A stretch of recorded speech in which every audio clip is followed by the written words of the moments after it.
Hello, everyone, and welcome to the Social Contract, a Commander podcast. I'm Mike Almond, and joining me is my co-host Alex Lapp. Alex, what's up, man?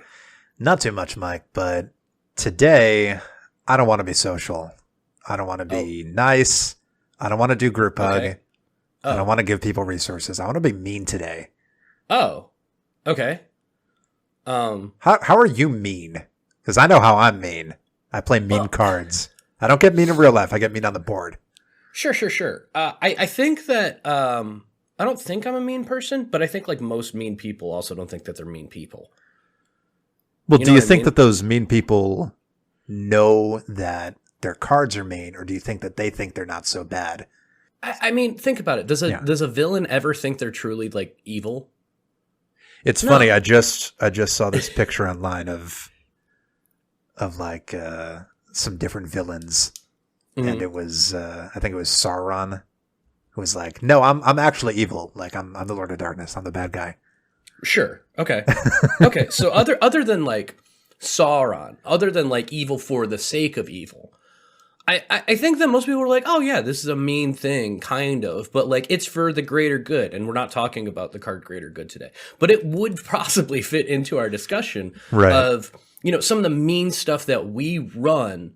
And sometimes, you know, I want it's unexpected, right? And that's kind of what I wanted to get from, you know, everybody. So we put it out on Twitter, we put it out on our Discord as far as, hey, what are some of the mean things that you run?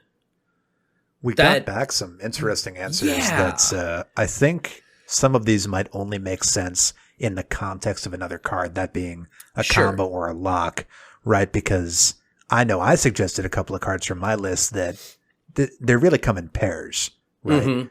One And of that them seems to be the case. does yeah. very little, and one of them does a lot, and together they do a whole heck of a lot. So why don't we look at some of these cards? Do we want to start with our cards? Do we want to start with our listeners' cards? So I want to start with some listener cards. Okay, cool. And I also want to, so we got a really cool story from Oz Espin at Twitter, and it kind of gives some context of what we're doing. So they said, played against Urza at my local game shop, but the guy was obviously pretty new, right? So it's new player playing Urza. Okay, so maybe they just read something. Oh, this commander's cool. Cool. At most, and most of the deck was jank, like Kaladesh Commons that make servos or whatever, just a lot of things like that. Then one game in then one turn in game 2, he plays Tinker. And, you know, we tell him it's actually banned. He says, okay, and then plays Winter Orb instead. So sometimes you don't necessarily know what is mean or what is the case, especially if you're new. That is kind of an outlier, right? If you're very Right. new, that makes a lot of sense that you wouldn't know what's mean yet. But that's Exactly. why I think that's why people tend to be more accommodating of newer players, right? They're not going to assume malice from a new player, Right. if they know they're new. And you're right, Tinker is banned for a very good reason. That card is super busted. Yeah, there is that. So let's go on to some different cards and essentially combos that we got from people on socials. Kaladesh Student on Twitter has Zhao Du, the one-eyed with Living Death, and he has a combo with it. So Zhao Du is an interesting mono-black commander. That's a Portal 3 Kingdoms one, isn't it? Yeah, it's out there. It's been around a minute. But it's 2 black for a legendary creature, human soldier, 3/2 with horsemanship. Now you know, if you're talking horsemanship, Something's it's not about to recent. go down. Right. But that's actually not what this is based off of. The other ability that Zhao Dun has is you can sacrifice it and return target black card from your graveyard to your hand. Activate this only during your turn before attackers are declared. So on main phase 1, great. This is a thing that you can do, right? Or, you know, upkeep on, I guess. But main point is that you're going to do this in main phase 1. And the combo that he puts with this is having enough creatures out there to sacrifice to a Phyrexian altar or Ashnod's altar to cast Living Death. So Living Death, another fun card. It says it in the weirdest way possible, but each player exiles all creature cards from their graveyard, then sacrifices all creatures they control, then puts all of the cards they exiled this way onto the battlefield. So you exile everything from your graveyard, you sacrifice everything that you have, and then you take all the stuff you exiled from your graveyard and put it back onto the battlefield. Yeah, I love this card, Mike. I run this card. It's really good, and right? Sekor, absolutely. It's great. So the combo is that you can do this and you can sequence it to where you sacrifice Zhao Dun and are able to get back Living Death. So you're able to just keep recurring everything from your graveyard. And that's terrifying, right? But the other part about this is that no one else gets to have creatures anymore. Yeah. It's just, okay, well, good luck. If you play something, it might survive a turn. That's it. And that's kind of what we're talking about here. Like, this is a combo that requires a lot of pieces, and it's kind of mean. But wow, I never thought to do something like that before, you know? And I think that's kind of the exercise we're working around here. What are some mean things that we can do? What do you think, Alex? Yeah, Mike, I do think this one is, that's quite mean. I think that pretty much any lock that you set up like that is definitely going to be perceived as mean. Although I think the general consensus on that for most Commander players is, can you finish the game up with some hustle, with some good haste, Right. pretty much right after you set up that lock? Because it seems to me that unless somebody top decks a counterspell or some way to just instant speed exile the graveyard in response to him targeting it with Zhao Zhu, I mean, it is a lock, right? So you need to have those pieces, right? Like you said, have a nice full board of creatures that, or another combo even that can immediately end the game, because nobody wants to spend another 6 turns after you set up that lock for you to figure out how to scrape by a win. That means your deck isn't built correctly. Yeah.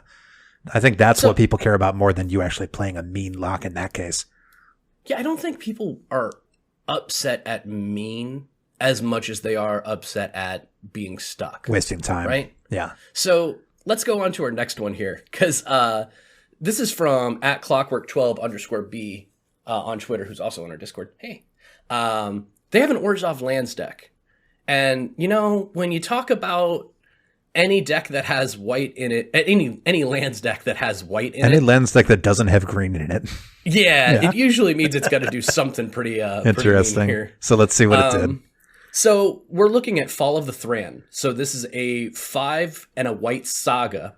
Yeah. Where step 1 of the saga, the lore counter 1, is destroy all lands. Mm-hmm.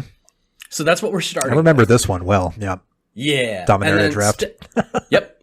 And then saga counter 2 and 3 are each player returns 2 land cards from their graveyard back to the battlefield. Well, the difference is if you combo this with face reward, a 3 and a white instant that says return to the battlefield all permanent cards in your graveyard that were put there from the battlefield this turn.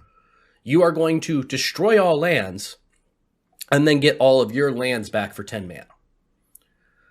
Yep. So in my head, real mean, right? We are destroying all lands. Yeah, I mean, what's your strategy at that point? Because you need to have something.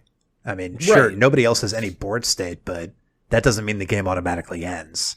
Yeah, because here's the thing. This is also a 10 mana combo. Yeah, right? No kidding. So I think at this point it's, okay, I'm going to play this, and I'm going to wipe all the lands from the board, and I'm going to get all mine back. Your turn is, I mean, they wouldn't come back tapped, right? Because you're just returning them back to the battlefield. That's right. They're not coming back tapped unless they would come into play tapped on the card. So I think if this is something where you've got 10 mana at your disposal, yeah, you get, let's say at minimum, you get 8 lands back. Okay. Can you take out everybody's lands, bring back 8 of your own, spend 8 more mana on a turn, and win in the next 2 turn cycles while everybody basically, you know, depending on the board state of creatures and everything else, while their turn is draw, play a land, pass. Right. I feel like you can probably win pretty quickly, but this also does feel like 50% of the time I win because people scoop at that point. Yeah, and that's not a real win con. We've talked about that. You need to have a reliable way. It's a win con. It's just It's a win con that if you write that win con into your deck building process, we need to have a conversation about your deck building process. I think that you're right. It's definitely feasible, right, to end the game with 10 mana. The question is, both of these cards are white, so we can only assume that the deck is white. And the question is, how many 10 mana finishers does white have that aren't huge board wipes?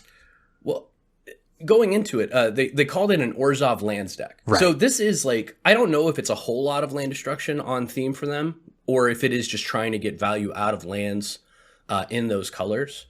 If this is the ultimate win con, that's mean.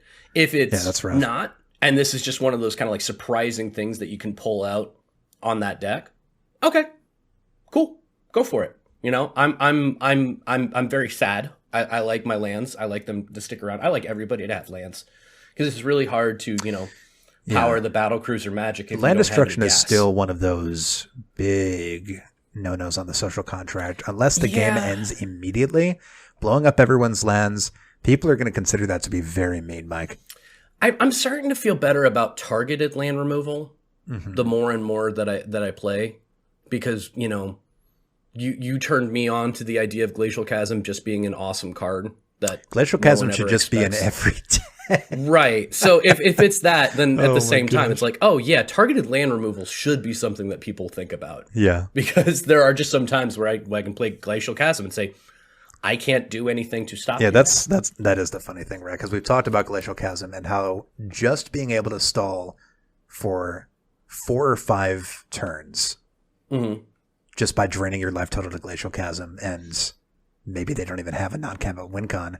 Like if you don't have land removal, you're right, you're locked out for 4 or 5 turns. That might be enough time for them to deck into their win con and turn it around if they're not winning already. Yeah. And again, I'm one of those people that says if you're not playing green or blue, you're allowed to be a little bit meaner with the deck to keep up. That's just me though. Because I would include black in that list. Oh yeah, fair. Anyway. Okay, so let's talk about some ones that we got from our Discord, because we have a wonderful growing family in there. We'll have a link in our show notes for you to come join our Discord. And you can talk about some terrible things that you would like to do to people with your deck. Papa Dio, we're going to start with Papa Dio because they run Lifeline, a card that is near and dear to our hearts. Love that card. With a ton of graveyard hate. Oh my God, what is wrong with you? You took the best part about Lifeline and just threw it away. No, they took the best part about Lifeline, they kept it for themselves, and they threw everybody else. Okay, well that makes a lot of sense. Yeah. Which I get it. So Lifeline is a card where it says if there's a creature on the board, if creatures went to the graveyard, they come back. It's just great. But if nobody else gets to have a graveyard, or if you get to exile things in your opponent's graveyard, or if something is going to go to the graveyard, you exile it instead, well then you get to recur a whole lot of stuff. Yeah. And your opponents get to be jealous, I suppose. That's basically what they get to do. Yeah, Lifeline is just one of those cards that as soon as somebody learns of its existence, all they're imagining is, think of all the shenanigans I can do with this card. Oh, yeah. I love our next one because it combines 2 different cards that we talk about a decent amount for very opposite reasons. Talk about, Papa Dio took Lifeline, the best part of one of our favorite cards, and made it angry. Here's even worse. So Jason Belk says Scheming Symmetry. Love that card. Hell yeah. Love that card. Great card. Two players get to search their library for a card. 1 mana. And then just put it on top. Great, right? Yeah. But then combining that with Opposition Agent. Why would you do that? Because it's so That's much value, so mean. Alex. It's incredibly mean. But here's the best part about it. Normally with Scheming Symmetry, you pick yourself and an opponent. Yeah. You make a deal. Now you could Scheming Symmetry and you could pick 2 opponents. And you can do their best cards. I didn't even think about that. That's so much worse. It's not even Oh my God. You and I are going to make a deal, but guess what? The deal is actually we did it, guys. We broke Opposition Agent. Yeah. It's finally happened. That's fair. That's pretty busted, but that is a really scary 4 mana combo. That is just like awful. I'd like to tutor your two best things. Your best thing and your best thing. Okay, great. Those are mine for now. No. We're going to go a little bit deeper into the scary. Used car salesman does this in their Yawgmoth deck. So they run Core Misspell. Core Misspell is not one that I normally see. How often do you see Core Misspell? I've never seen it played before, although I am aware of it. Yeah, so four mana artifact that says all swamps are 1/1 creatures that are still lands. Yeah, pretty standard land animation effect. I'm guessing this involves some board wiping. Well, yeah, because then you get into Urborg. So some land destruction. Yes, so every land is a 1/1 creature now. Yeah. Because all lands are swamps. And now they're all being destroyed. Well, because Yawgmoth can do that. Yeah. That reminds me of using Jarrell the Empress of Beasts to threaten to animate someone's lands.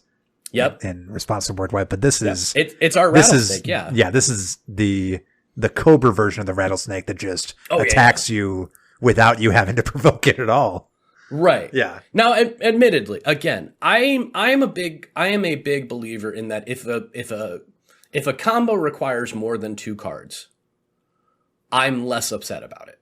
Just because it's more things that are required to get it to be done.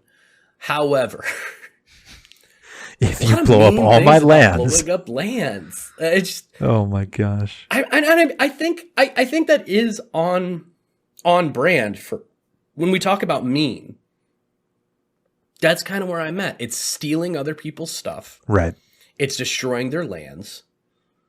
Or being able to do something endlessly that doesn't necessarily lock people out of the game entirely, but it can lock out a whole bunch of people from the game. It locks out all the fun in the game without ending the game. We say fun, but here's the other part about this. And we're kind of dumping on some of these strategies. Don't worry. We're going to go to some of ours soon. The point is... Don't worry, I'm a total hypocrite. Things that can be done. Yeah. Oh yeah, no, it's all right. Both of us are. Don't worry about that. But there's a lot of mean things that can be done, and we're gonna get into one of mine specifically. I think that there are things that you do because it's powerful and mean, and then there's things that you do that are powerful and you don't realize how mean it is. And I literally had that experience last week, which is kind of what brought us to this show topic. I'm not gonna lie. Tell me about. But we'll get to that. We'll get to that in just a minute here. We're gonna take an early break this episode. We'll be right back, and Alex and I will talk about some of the mean things that we put into our decks.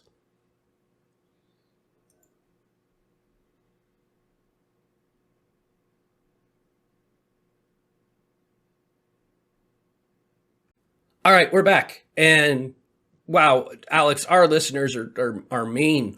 They sure are, Mike, and they're so much meaner, especially, this is very important, they're meaner than I am, because I would never, and I mean never, run any cards anywhere near this mean, ever. Now, let's talk about all the super mean cards I run. Let's talk about, yeah. So, what you got for me first, Alex? Okay, Mike, you know what I have to start with, right? It's my favorite lock, and I'm pretty sure if you've listened to the show before, you've heard me mention it at some point, and that is the Mindslaver Academy of Ruins lock.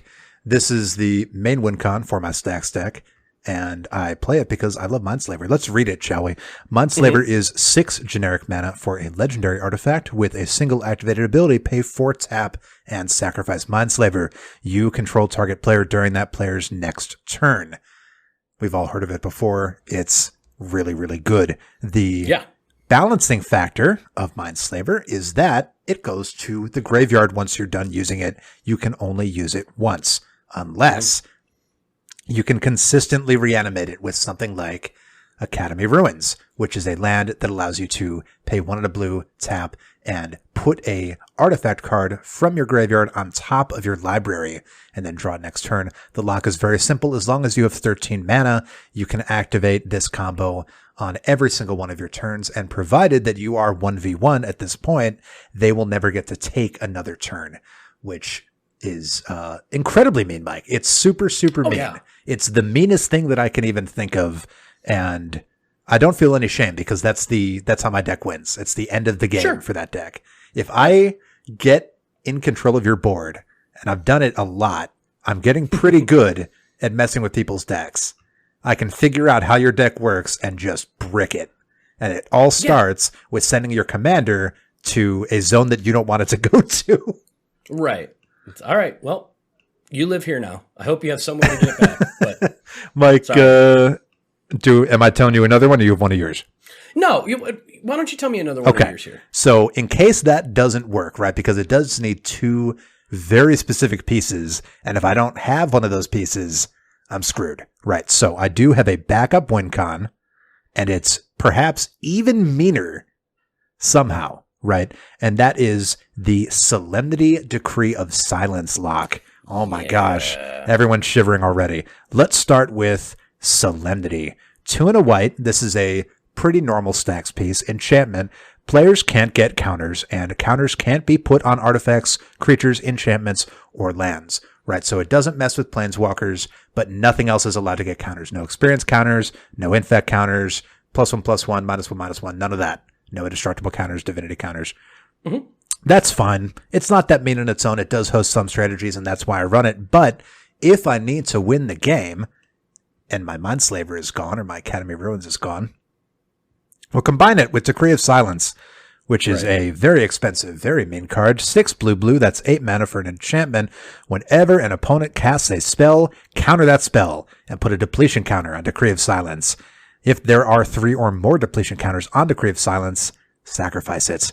And then it also has a cycling ability. You can pay 4 blue to target counter target spell when you cycle it. I basically never do that part. What's important here is that you can counter 3 spells using Decree of Silence, and then it goes to the graveyard. To do. Right. When you combine it with Solemnity, of course, the counters don't stack up anymore, so you can keep countering spells forever. That is my alternate win con lock in my Kaikar Stacks deck. It's pretty mean. You're not allowed to cast any spells, and if you try to, wow, you're going to get hosed. And what's really, really funny, Mike, is when I don't have the Solemnity, so the lock isn't in place, but I do have the Decree of Silence down and another way to less efficiently reanimate artifacts, because I do have a few, and people are like trying to burn through spells out of their hand to get depletion counters on the Decree of Silence so that they can cast their big spell and probably remove Decree of Silence or board wipe. And I'm like, okay, I'll just reanimate it again. Now you have to burn 3 more spells, but maybe you'll get it this time. It's really mean, Mike. It's super mean. Yeah, getting that enchantment back onto the field. Oh boy, Mike. Yeah, that's the win con for a stacks deck right there. That's as mean as it gets. That's pretty rough. I mean, but it's a stacks deck, right? You know, I'm very and I upfront think that's about where it gets into like, deck, you know, that doesn't necessarily win the game, but it wins the game. You know, it's just okay. Right from there, I'll win through combat. There's no more casting for the rest of the game for anybody but you. Yep. We can keep going, but no one is casting spells. Does anybody have anything on board that's going to fix this? Okay, because if not, I'm just going to swing in and you'll lose. Right. Yeah. You know, so I mean, and that's what happens a lot with, you know, with the mean stuff. Yeah. Solemnity and Decree of Silence, pretty messed up. Very messed up. But I get it, like everything else, right? Mike, tell me what you do that's mean. So here's the thing. I'm going to start with the one where it is just designed to be mean. Okay. So I have a Zedruu deck, right? Yes. So Zedruu the Great-Hearted, 1 and Jeskai to have a 2/4 legendary creature, Minotaur Monk, where I gain life and draw cards based off the number of permanents I own that my opponents control. And for Jeskai, target opponent gains control of target permanent you control. So there's a lot of donation effects in this deck. Yeah. You know, a lot of things along those lines. And then there are the very, very mean cards that are in the deck because I just want to give somebody something terrible. So first one that we got here is Illusions of Grandeur is one of my favorite damage that isn't damage spells in the game. It is 3 and a blue with for an enchantment with a cumulative upkeep of 2. When it comes into play, you gain 20 life. Mm-hmm. Great. Cool. When it leaves play, you lose 20 life. Okay. But what if you gain the life Right. and then didn't lose that life. Yeah. And here's the thing. I usually play this as a tax effect. I'm going to play this. I'm going to gain 20 life. I'm going to donate it to somebody. Yeah. And more times than not, they're going to have to pay mana. They start shelling out that mana until they can't pay anymore. Because, it's cumulative upkeep. So it's 2 on their first turn. It's 4 I feel on their unless next that turn. would kill me, I just let it hit me because it has to happen eventually. There's almost no way for you to stop it from happening, so you might as well get it over with and not waste mana, unless it would literally kill you. Unless it would literally kill you, which is why this turns into usually a 7 mana, I gain 20, somebody else loses 20. It's a 40-point swing right there. Which I'm okay with. Sometimes you need to do more damage than that, though. So there's also Form of the Dragon. Generic, red. So a 7 mana red enchantment that says at the beginning of your upkeep, Form of the Dragon deals 5 damage to target creature or player. Cool. To any target is what it's eroded to. So you can hit planeswalkers as well. Yep. At the beginning of each end step, your life total becomes 5. But you have the benefit of creatures without flying not being able to attack. Some modes. Yeah. But your life total becomes 5. Yeah, Mike, this was a big time card in competitive Magic. It was in the day because, I mean, even though your life total is 5, what does it matter if your opponent can't touch you? Right, and that's part of the effect. Where the other problem is my Zedru deck. I call it my Dungeons and Dragons deck because I did it before the Dungeons and Dragons set, and it was literally Zedru giving curses and magic items and cool stuff to people. But also there were dragons. So I don't care that creatures without flying can't attack people. Because my creatures fly. I used to have a Zedru deck. It became a Kai card deck. I know. Yeah. I know. But I remember I had cards like this in there, all sorts of mean things to give away. It's really fun. Yeah. It really can be, right? And, well, there's one last one that I think is actually the meanest of the bunch. But it doesn't sound as scary. Pyromancer's Swath. Okay. It's 2 generic and a red for an enchantment. If an instant or sorcery source you control would deal damage to a creature or player, it deals that much plus 2 to that creature or player. To that permanent or player instead. So it just adds 2 more damage to stuff, right? The downside is at the beginning of each end step, you discard your hand. Yeah. And that's not your end step. That's each end step. Yeah. So impulsive draw, all the cool stuff where you can. It's going to be very hard to get it laid back up. Nah, it is there to say no. You don't get stuff. You're done anymore. playing now. Yeah, that's a 6 mana. You don't get to have a hand. Yeah. At the end of each turn, which I'm not sure if you know this, Alex. It's rough. Yeah, I have heard that hand destruction is pretty rough, and people hate that stuff. People do not like that. Yeah. It can be a problem. But yeah, that's the Zedru deck. Its whole thing is built off the idea of I'm going to give people stuff, and I built it with the idea of I'm going to give people some good stuff too. Sometimes I want to enable my opponents to kind of help me stop everybody I can possibly can. But as far as the mean stuff, there's still mean stuff, and well, here it is. Yeah, I mean, it's my opinion on mean stuff has definitely evolved as I've played Magic over the years. I think originally I had a very visceral knee-jerk reaction to certain strategies that I just really didn't like, and I wasn't interested in looking into why I didn't like them. But now, as I've grown, it's not really such that I've started to run more mean strategies. It's more that my view on the game has slightly changed, right?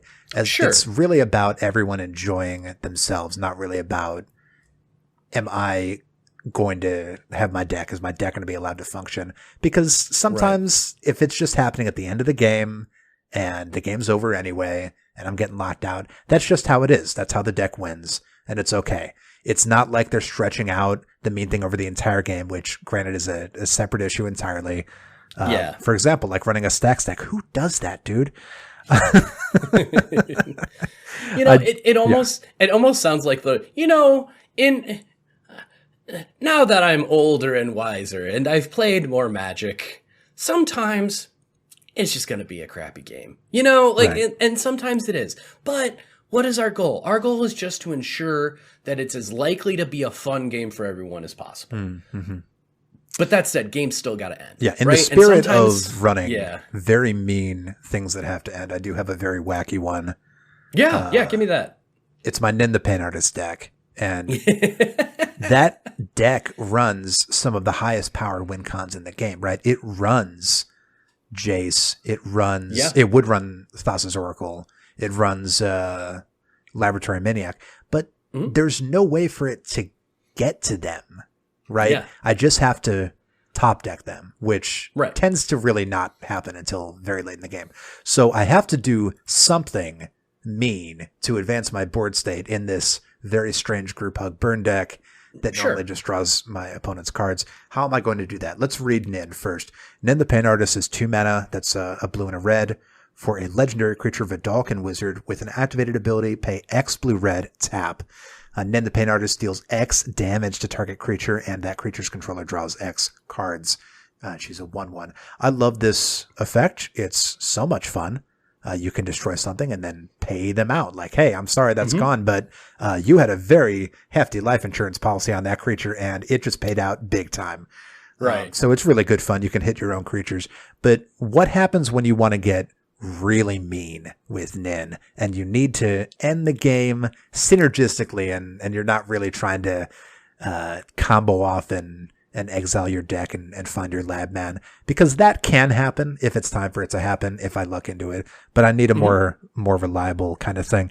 And that's where I turn to Willbreaker, which is 3 blue. That's 5 mana for an interesting creature human wizard. Whenever a creature an opponent controls becomes the target of a spell or ability you control, gain control of that creature for as long as you control Willbreaker. It's a 2/3. Yeah, so this turns into a much, much meaner deck. When Willbreaker comes out, it's like the air changes around the deck, right? It turns from, wacky spot removal burn, everyone's drawing cards, everyone's having fun. No, now I activate Nin for 0 blue red, X equals 0. And now I'm simply targeting your creature, and now it's mine permanently. And that really, people see that correctly as a mean thing. It's very mean. Yeah. Yes. But I mean, you know what? That said, Willbreaker itself is a mean card. It really is. You know, and I think that's kind of the dynamic of, okay, the game needs to shift. I need to trying to take control. We need to try and make the game end here. Right. Because I've put Willbreaker into a couple of decks. Really? If I ever see a Niv Mizzet deck that doesn't have Willbreaker in it, I usually do the, hey, what are you doing? Are you just being friendly? Because I just want to check. Because there's this terrible, terrible thing that exists. I'm not afraid of Willbreaker with Niv Mizzet. I'm afraid of those 1-card combos. What's that? What's that card that Niv Mizzet? Oh, just auto wins with? Yeah. Well, the Curiosity. And those are the ones. Ophidian Eye or something like exactly. that. Oh, yeah. No, I know. It completes the loop. Oh, yeah. And just, okay, great. The game is over kind of a thing. Yeah. But this is a little less than that. It's a little less than that. And that's what I'm saying. Like, it's like, of the Willbreaker combos, it's mean. Don't get me wrong. Mm-hmm. But I can live with that. You know, especially if it's in a game where, you know, you hit one of my 2/2s for 7 damage to give me a new hand kind of thing, which is I something probably I've seen you have do. done that. And then later on, I'll take your commander. Right. Yeah. It's like, oh, hey, you're doing that, but now you're playing an 8/8 trample that does cool stuff. I don't like that Mindslaver much. you again. Yeah. Fair enough. Alex, you want to give me another one here? Sure. I don't have another combo, but I will talk about some of the mean cards that I run in my Kaikar Stacks deck. And we have had an episode talking about it, so I'm not going to do a comprehensive list, but we'll talk about some of these nice silver bullet hate pieces that I really like. A War's Toll is one of my favorites. That's 3 and a red for an enchantment. Whenever an opponent taps a land for mana, tap all lands that player controls. And if a creature an opponent controls attacks, all creatures that opponent controls attack if able. Right. This really takes a lot of control away from control decks, right? There are plenty of decks that want to save lands up, keep mana up so that they can keep their counter spells, their spot removal out. There are a lot of decks that would like to attack to get an attack trigger, but they also have utility creatures on board. They don't want to attack with those because they might get blocked and die. This significantly limits the options of those kind of control reactive style decks, Mike. I have a bone to pick with this card. Do you? I don't think this is mean. You don't think this is mean?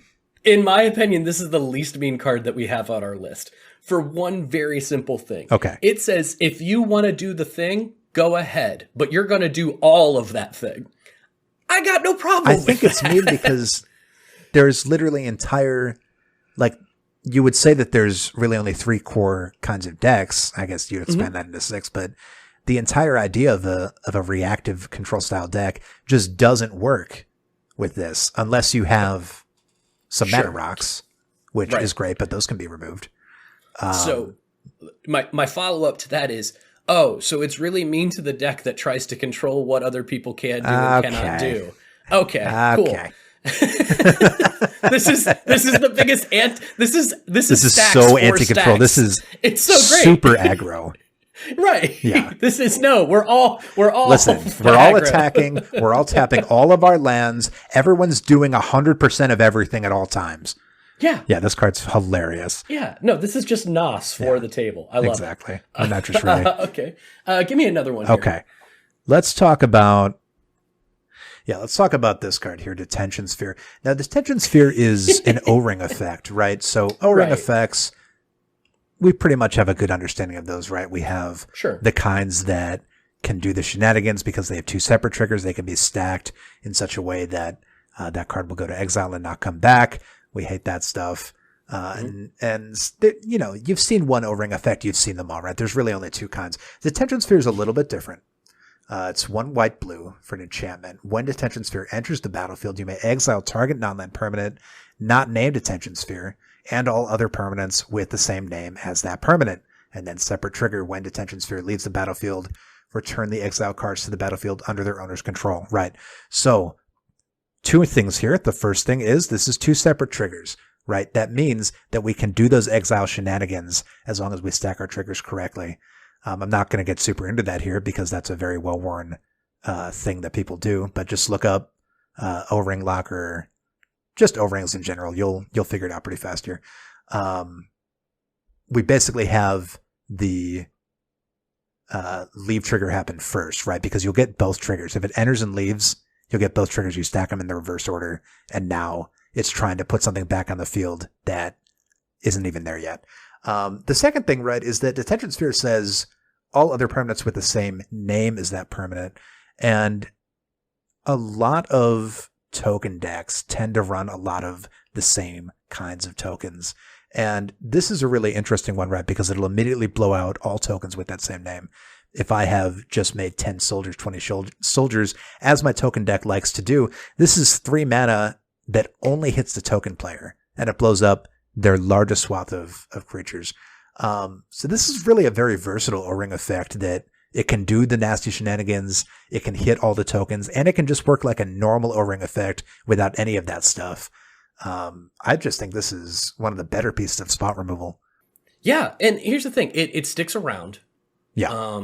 It had, you talked about how you can kind of, stack the, if it leaves and comes back. You can do a bunch of stuff with it to where it can be really mean. And at the same time, even if you just run it as is, it's an effective, no, that's bad. It needs to go away. Thanks. Yeah. And I got no problem with that. People are running more copy effects, right? Like there are more and more powerful copy effects where people are now able to copy things many times. There are lands that copy things now. We can copy legendary creatures better and more easily now and do it over and over. So being able to blow out all of those copies all at once is really nice. Oh, absolutely.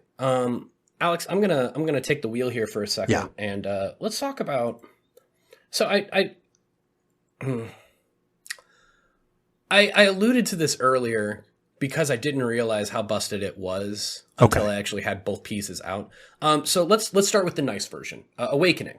This is Seedborn Muse kind of stuff for everybody. I love this spell, right? Yeah, exactly. 2 green, 4 mana enchantment that says at the beginning of each player's upkeep, untap all creatures and lands. So we're untapping everybody's creatures and lands every time. How are you going to make this mean, Mike? Well, about that. So we're doing that at upkeep. But then you combo it with opposition. So 2 generic and blue. So 4 mana for an enchantment that says tap an untapped creature you control, tap target artifact, creature, or land. So this was a combo that I got out in my Kineos and Tiro deck. And You besmirched the boys. I wasn't very happy about it. So the ordeal is that the player after me had combat on board to kill everyone. Just decimate, destroy the game. So I searched for something that would stop him. The only thing that I had that would stop him at the time was opposition. So I got that out there. And then I tapped him down. And then I forgot that I had Awakening out there. So I untapped everything, and everybody untapped everything. But then I tapped down his board again. Yeah. So his turn was untap, draw, pass. And then we untapped everything, and I went, oh, I can make it to where somebody has to win on their upkeep or on somebody else's turn, or they have to remove one of these pieces immediately. Yeah, this also sounds like that it's this would take a significant amount of time on each upkeep, right? Because you know that you have a vast array of creatures. Probably you had quite a few creatures that you had access to, and you had to just have this list of things that you're like, okay, this is top threat, tap that down, tap that down, tap that down, and you just have to make a bunch of decisions on every upkeep. Yep. And that was that's actually what the main part was, is because I put everybody in a think tank every turn, not just on their turn, on every turn, because I was also drawing them a bunch of cards because it's a group hug deck. Yeah. So I'm giving them extra resources in between their turns while we're going through, and they're untapping everything on everybody else's turn. But then I had the ability to literally tap down everybody every turn, because I had a token generator that I could pump mana into to get as much of, so I could make more tokens. They don't have to be hasted because opposition is the thing that taps things down. Exactly. So I basically found out that, hey, if you don't have instant speed stop me from doing this, I'm going to do this every turn.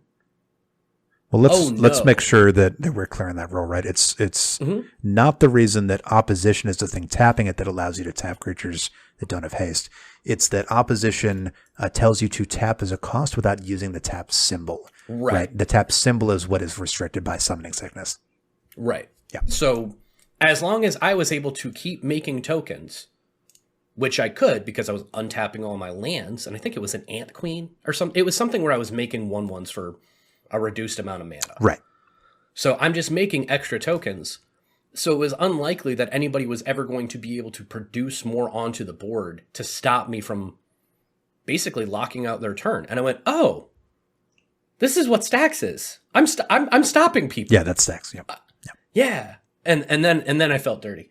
And kind of right now, hey, I'm gonna go take a shower real quick. Why don't you go ahead? Wait, so this is the nice version of the thing you were talking about? Yeah, because Oh, it's not nice. So what? Do I even want to know what the main version is? Well, I mean, opposition. I can also just Seedborn Muse, and then I get to untap, but nobody else does. Yeah. Which is just a lot easier, you know. Mm-hmm. Actually, that's probably the meaner version, but it was the more simple version. You know, I don't know. Either way, kind of busted. Why don't you clear my cleanse my palette here? Okay. Let's talk about some nice white effects that do the thing that white is apparently supposed to do, which is lock people out of doing things that they want to do. First and foremost, Curse of Exhaustion. Yeah. Hell of a curse. 2 white, that's 4 mana for an enchantment or a curse with enchant player. Enchanted player can't cast more than 1 spell each turn. This is completely devastating. People absolutely hate this one. Oh my gosh, Mike. This is just... You feel like you can't do anything.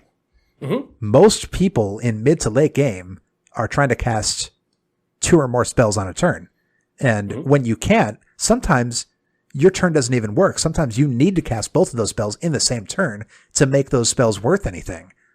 So this just locks out some people's entire game plan. And for everyone else, it's slowing them down. Right.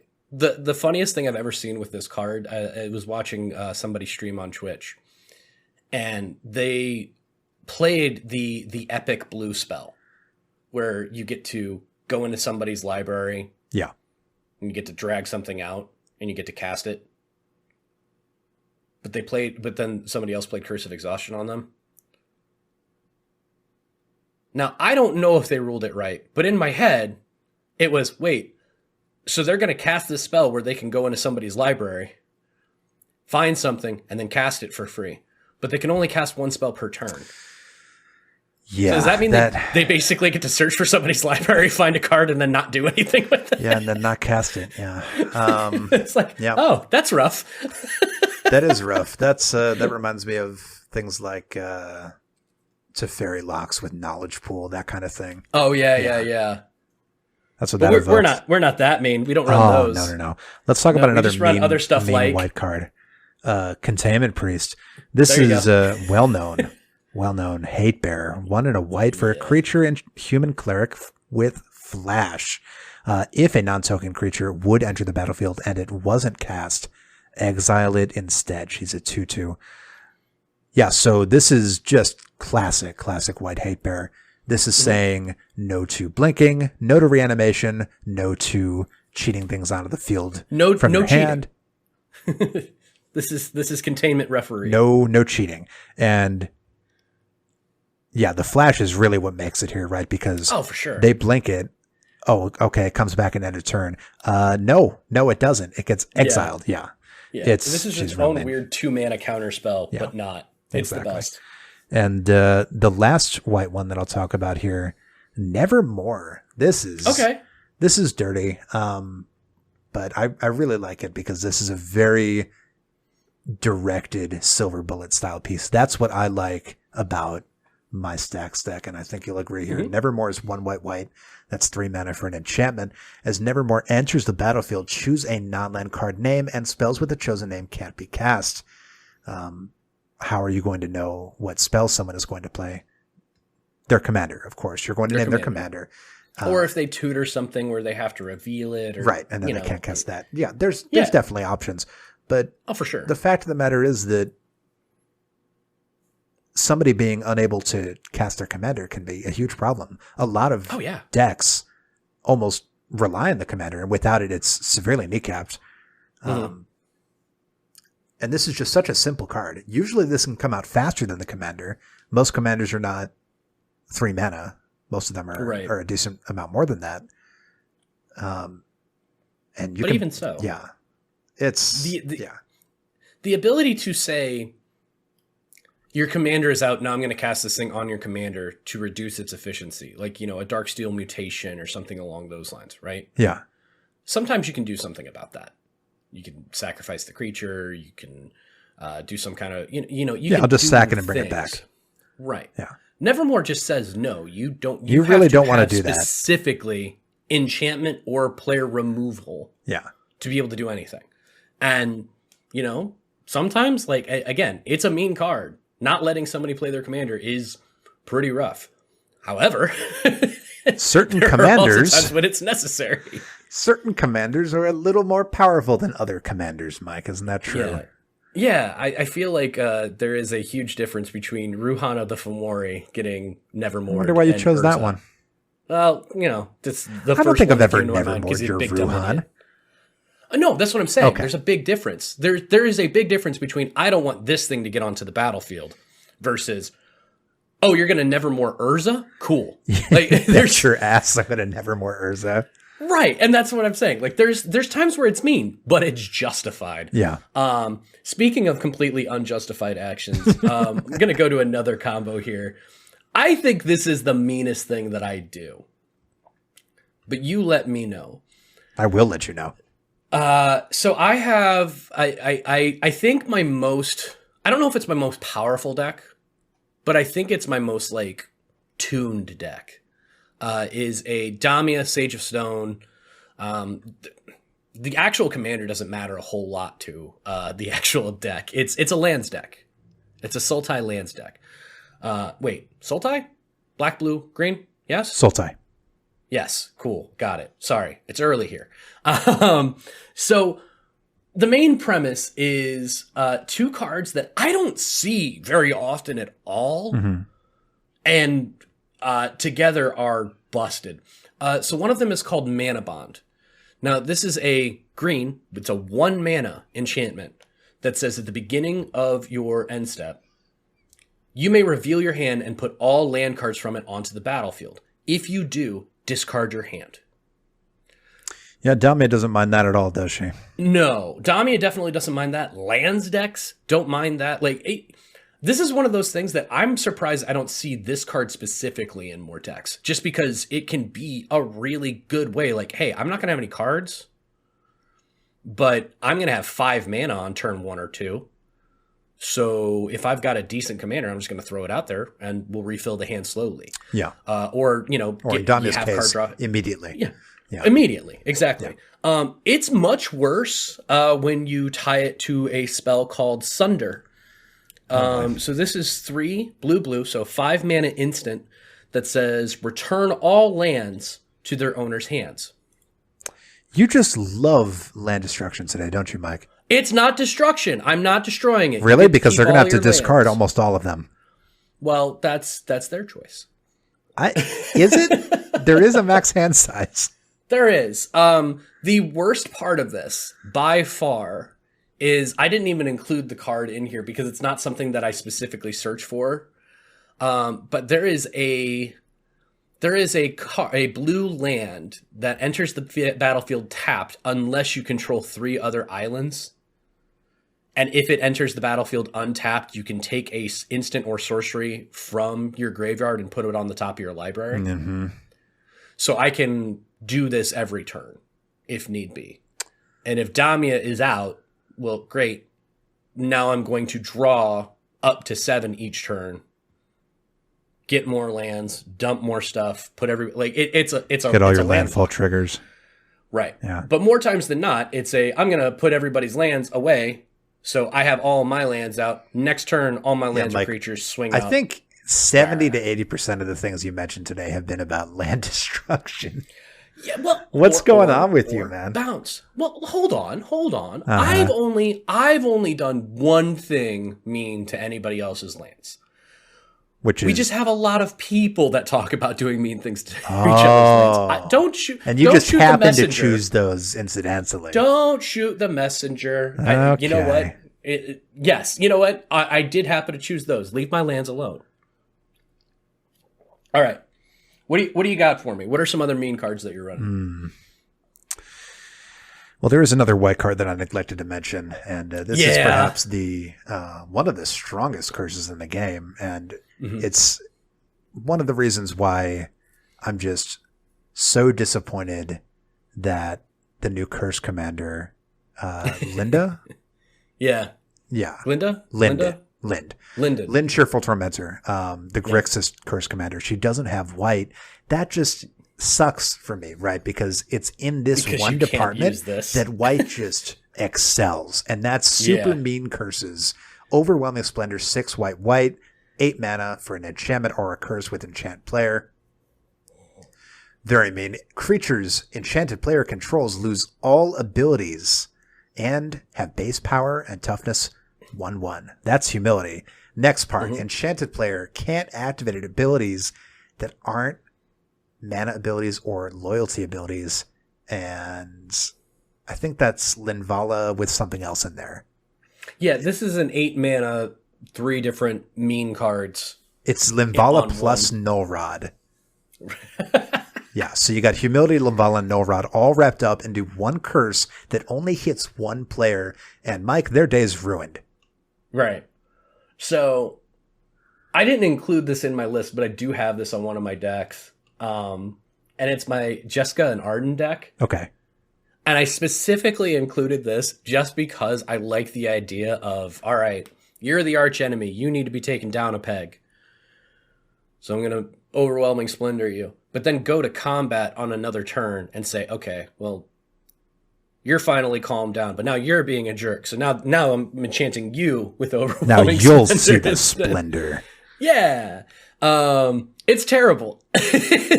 Awful. It feels real bad. But it's 8 mana. Like, it's 8 mana and it doesn't really win And it's a the game huge unless removal it's target. one-on-one. Yeah, like, And it doesn't stop them from removing it at all. yeah. Yeah. It's super rough. Don't get me wrong. But there are This Is the meanest curse. It's the meanest curse.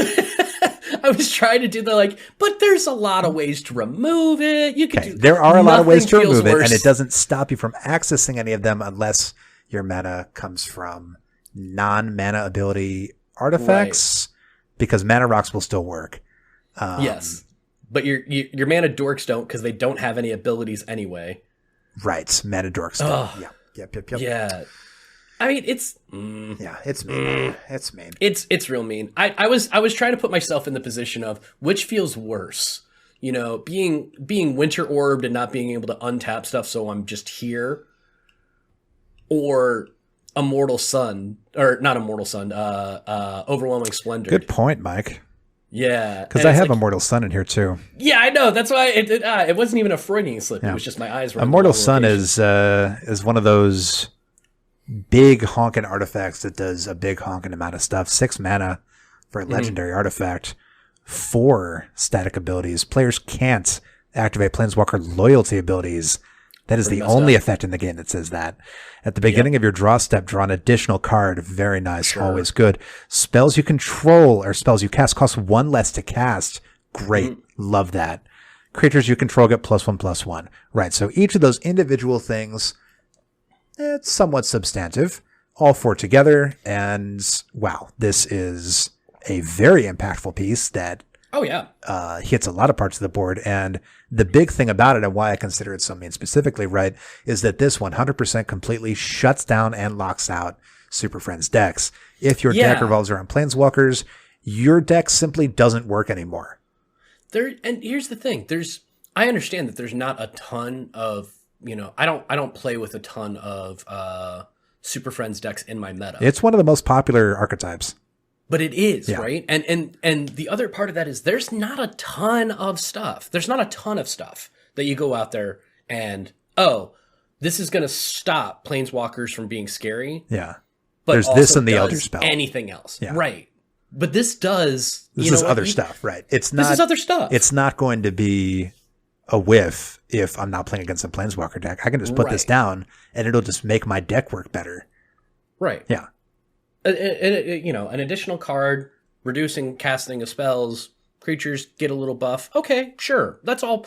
That might be something that you could play. I don't know if you played for 6 mana, but still. I wouldn't pay that for 6 mana. Right. But I mean, you could, but if you were in like an artifact reduction cost kind of deck, okay, I could see it. But the ability to say, hey, this permanent type does not exist for anybody anymore. Like, you can have it, but it's not going to do anything. Right. Yeah, I mean that's only partially true with the War Planeswalkers that have the enchantment style static abilities like Narset. But because they're not activated, they're just there. Right. I mean, at that point, it's only a couple of the Planeswalkers that are threatening, and they might have had a lot more than that. So, I mean, they say that once you get up to like 3 or 4 or 5 Planeswalkers, there's almost nothing you can do unless you have some kind of board wipe, because you can't deal with them individually. They just keep ticking up. Right. So yeah, it's going to lock all that nonsense out. Yeah, it's pretty good. I said I don't have a lot of Planeswalker, Super Friend decks in my meta. I do have one, so it might be worth looking. Throw it in. It is for again. Getting pretty expensive here. Yeah. Because they have not ever reprinted it. No. But it's a really big thing that says can't. We can't build. We can't make more of those. We can't. Right, Mike, I have the feeling that you have one big finale lock. Yeah. So here's my thing. I think this is. I don't know if it's the meanest thing I have in my decks. I also don't know that it's that mean. Because it comes from a deck where don't have any tutors. It's all top deck manipulation. But my Vivictus Asmati, the Dire deck, I think is my favorite deck to play. Because it is mostly, unless there is a clear threat on board, I'm going to let other people choose what is affected by it. So it's a 6/6 flying legendary dragon. The entire premise is when it attacks, for each player, I take target permanent they control, and they sacrifice it. And then they're going to flip the top card of their library. If it's a permanent, it goes onto the battlefield. So the entire premise of the deck is I'm going to let other people, unless they're really in the lead or something is really problematic, you're going to pick your own stuff. And we're going to see if we can get cool stuff out here. I like that, whoa, flip, right? The problem is that a game's got to end sometimes. Oh my so God, Mike, what have you done? I do have some mean things in here to where sometimes I just have to get the cards that they have because they're bad and the game needs to end. So, I mean, there's an It That Betrays in there. It's 12 mana Eldrazi, Annihilator 2. It's an 11/11. But for this deck, the main thing is whenever an opponent sacrifices a non-token permanent, I put that card onto the battlefield under my control.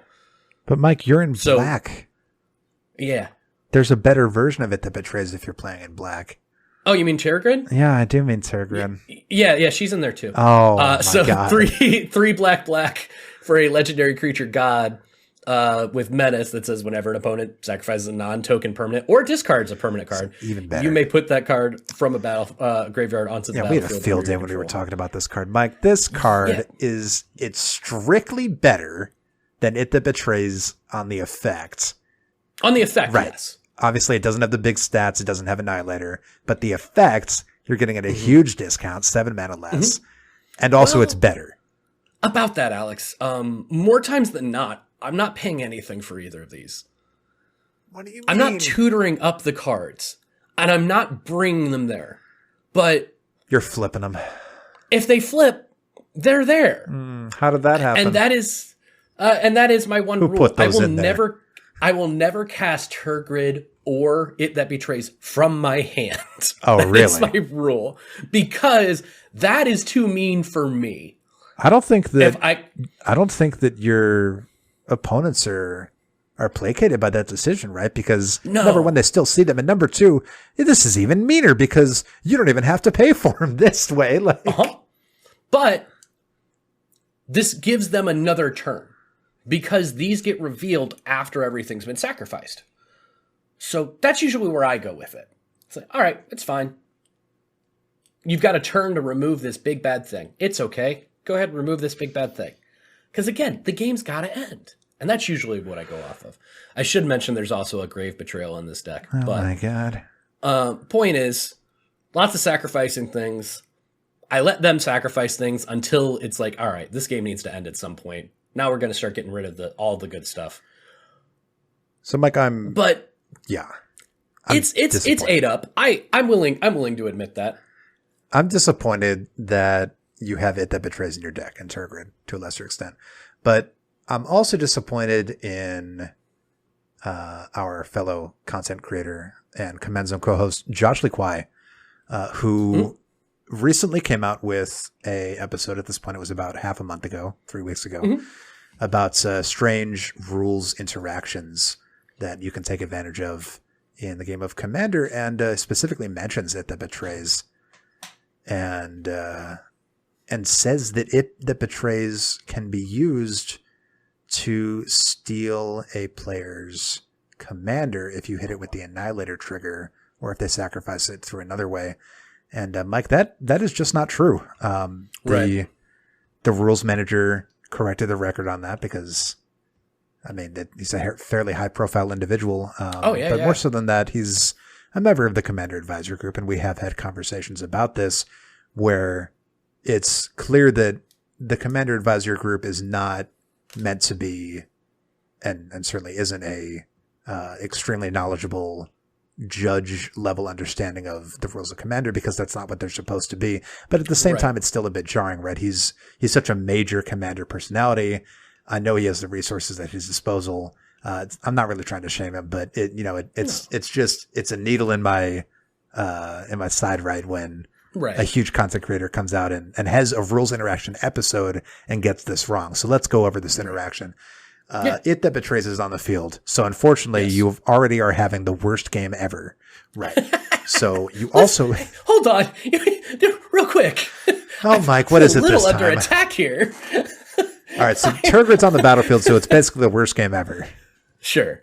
It That Betrays is just one of the most eerie looking cards in the Eldrazi set. I mean, the Eldrazi in general are just very otherworldly, Lovecraftian beasts, but It That Betrays has always stuck out to me as definitely, for me, the creepiest one, right? Because it's just standing there in the distance like a spider crab looking thing. It's just staring straight through you, and everybody on the battlefield is being impaled by arrows, presumably by their own side. Because It That Betrays is destroying their minds and forcing them to attack each other. And God, it's just horrible. But great work on this one. The artist was Tomasz Jedrzejczyk. I completely butchered that, but great work on that. Excellent card art. So let's talk about this interaction. I hate it. Thanks, I hate it. It's great. I think it looks great. Yeah. So It That Betrays his ability, the relevant one, says, whenever an opponent sacrifices a non-token permanent, put that card onto the battlefield under your control. That's a triggered ability, right? Sure. We know how triggers work. They go on the stack in active player, non-active player order, and they'll go on the stack, in relative order with each other. And most importantly, they go on the stack after state-based actions resolve, right? So the state-based action is what's important here.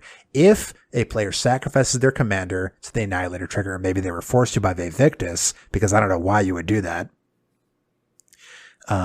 In the Command Zone episode, they assert that this means that It That Betrays can then be used to gain control of that commander.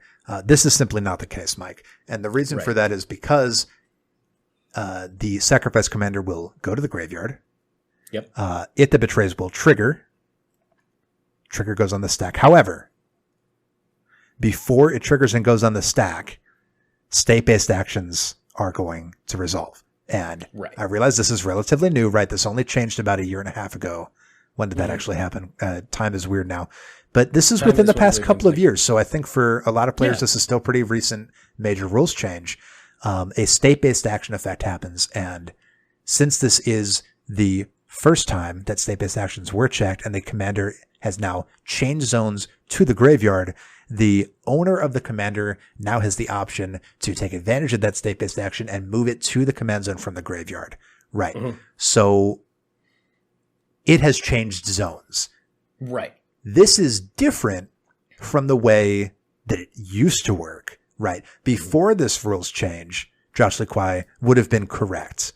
Because before this rules change, your commander never went to the graveyard. It didn't actually die. It went straight to the command zone as a replacement effect, and it wasn't ever hitting the graveyard, so the zone didn't ever change. Straight from the battlefield to the command zone. In that case, in the past, It That Betrays was in fact able to steal it. However, now with the new rule, it does reach the graveyard, then it moves to the command zone. When an object changes zones, it loses all memory of what it used to be, and more importantly, if there are any abilities that are trying to resolve that care about that object, it's moved zones. It doesn't exist anymore. Mm-hmm. So unfortunately, that episode was probably heard by millions and millions of Magic players. They have a really, really popular podcast. And I imagine that many fewer of those players ever heard the retraction or the follow-up by either the command zone or the rules members. Because their next episode, to their credit here, their next episode started. Okay, that's good. I haven't heard that one yet. Thank you. No, it's all good. And their next episode was, hey, Josh Lequai here, and saying literally, hey, we got this interaction wrong. Okay, that's good. I didn't know that. They had and this is part of why I was happy that you wanted to talk about this, because they asked their judges. They asked their judges in-house because they have judges for game nights. They asked a couple of other judges, and they went up the ladder a decent amount and said this.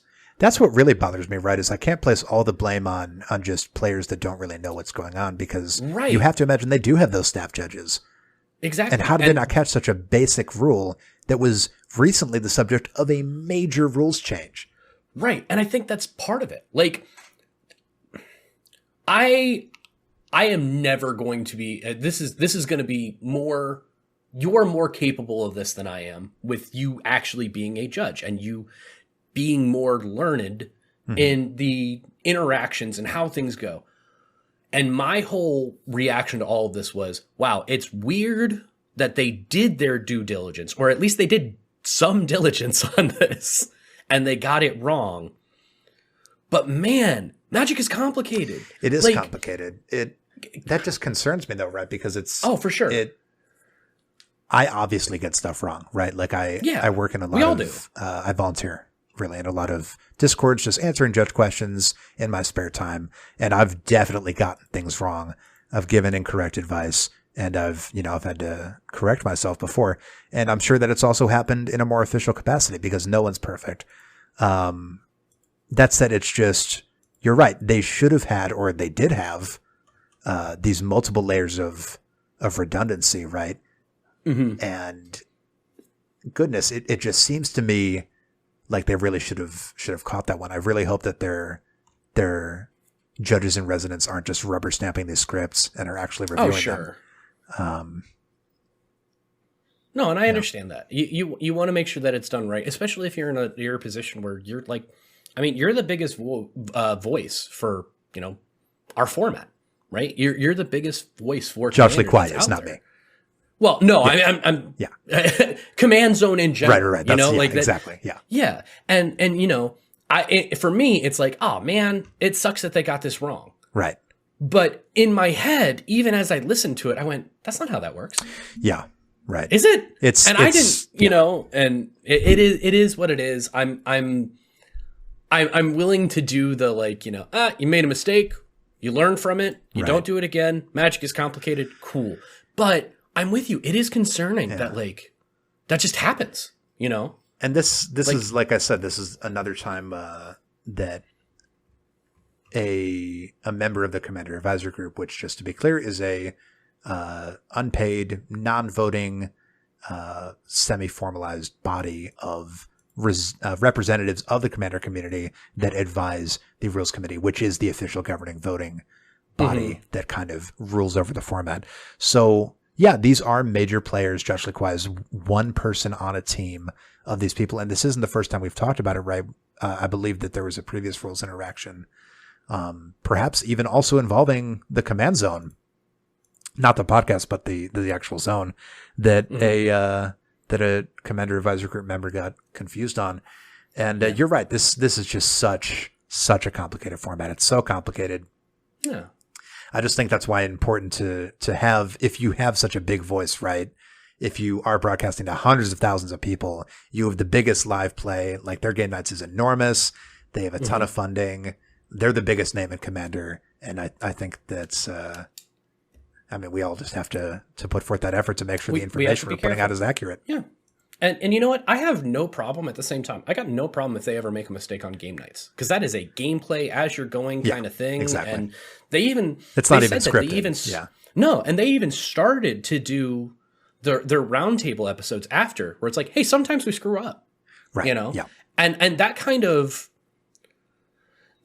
open door policy, as far as like, hey, this is complicated, sometimes we screw up, I think leans a little bit more here. Where, okay, yeah, you screwed up, but you publicized this thing and you said this interaction. I haven't gone back to check and re-listen to that episode to see if it was removed. I don't think it was, because I was just listening to it. Yeah. Yeah. So, it's one of those things that you should probably do that. You issued something on the next episode that said, hey, we got this interaction wrong. Right. Cool. Because that's the thing. Not everyone's going to listen to every Command Zone episode, and not everyone is connected to the Command Zone Twitter or anything like that. But it's a little rough, but you know what? There's one way to fix it. Just stop running it that betrays. Yeah, that would fix it, wouldn't it? That would fix all of our problems. Yeah, exactly. All right. No more it that betrays. I will just figure out a different way to win with Vivictus. It'll be totally fine. But in the meantime, if anybody has any questions for you about some rules interactions or other mean cards and how they work, or if a card is mean or not, how would they find you? Sure, Mike. They can find me on Twitter at Lappermedic, LAPPERMEDIC. You can also email me in private at alex@edhrec.com. I also have my other project where you might be interested in looking up some of the awesome super mean combos we talked about today at commanderspellbook.com, which is a search engine for EDH combos. Thank you for listening, everyone. If you enjoyed the conversation, please subscribe and rate the podcast. If you want to buy any of the cards we talked about, first of all, are you okay? But you can also buy sleeves, okay? Deck boxes. Oh, yeah. How's everything going? If you want to buy anything that we talked about, and more importantly, all the stuff that we did, you can support us by going to bit.ly/EDH_social. There you're going to go to our TCG player affiliate link, and you'll be able to buy all the cards that you were going to anyway, but you'll be able to support us in doing so with no extra cost to you. We have a Discord link in our show notes. There you can submit cards for, ooh, can I see that? You can get involved with any of our questions that we ask our viewers to bring them in part of the show. And sometimes they give us topics too, which is great because it saves a lot of time for me and Alex to think about all of the crazy stuff that's going on. You can ask our honorable judge, Alex, there a question in the judge's corner. You can follow us on Twitter at EDH_social or email us at thesocialcontractedh@gmail.com. Thank you very much for listening. We'll talk to you soon.